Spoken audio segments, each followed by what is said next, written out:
আসসালামু আলাইকুম, আশা করি সবাই ভালো আছেন। তো আমার আজকের রেসিপি হলো আমের পিঠা।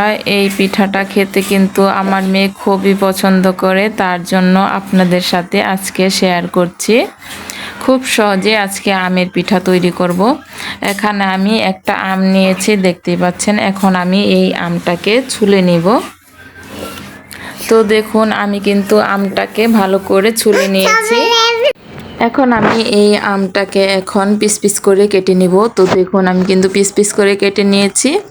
এখন আমি এই আমটাকে ব্লেন্ডার করে নিব।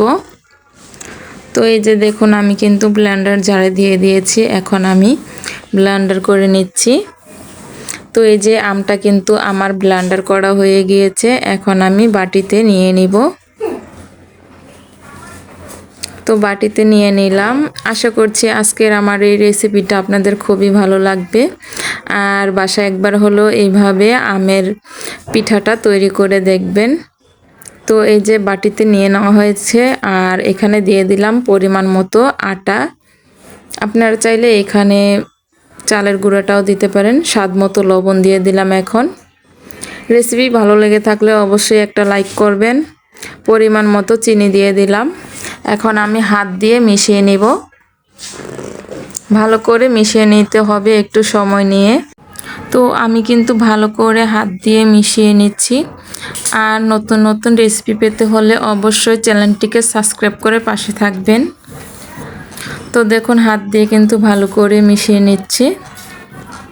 পাকা আম থাকতে থাকতে পাকা আমের এই পিঠাটা তৈরি করে দেখবেন বাসায়। তো মিশানোটা কিন্তু হয়ে গিয়েছে। আর এটা দেখতে কিরকম, কতটা ঘন আছে দেখেই কিন্তু বুঝতে পাচ্ছেন। তো এরকমই থাকবে। এখন আমি কিন্তু ভেজে নিব। তো আমি এখানে একটা কড়াই বসিয়েছি।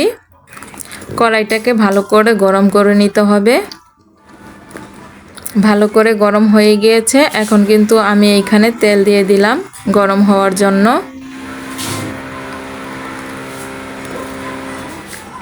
তো তেলটাকেও কিন্তু ভালো করে গরম করে নিব।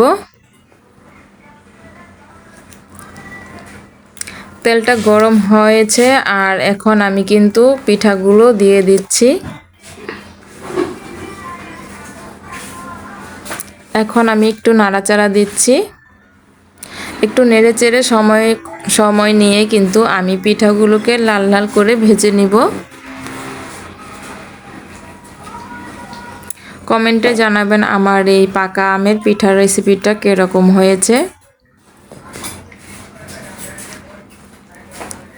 একটু উল্টিয়ে পাল্টিয়ে লাল লাল করে কিন্তু পিঠাগুলোকে ভেজে নিচ্ছি। তো দেখুন, আমি কিন্তু একটু সময় নিয়ে পিঠাগুলোকে লাল করে ভেজে নিয়েছি। আমার কিন্তু ভাজাটা হয়ে গেছে। এখন আমি তুলে নিচ্ছি। তো একইভাবে কিন্তু আমি এই সবগুলো পিঠাই এরকম করে তৈরি করে নিব। তো দেখুন, এই যে আমি ফ্রিজে তুলে নিয়েছি। তো এরকম করে এখন আবার আমি কিছু পিঠা বানিয়ে নিব। আপনারা চাইলে এরকম করে কিন্তু বাসায় আমের পিঠা বাচ্চাদেরকে বানিয়ে দিতে পারেন।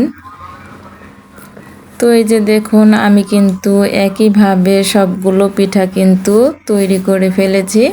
আমি সবগুলো পিঠা বানিয়ে নিয়েছি। দেখুন কতটা সুন্দর লাগছে, আর এটা খেতে কিন্তু খুবই টেস্টি। তো সবাই ভালো থাকবেন, সুস্থ থাকবেন। দেখা হবে এক নতুন রেসিপি নিয়ে। আল্লাহ হাফেজ।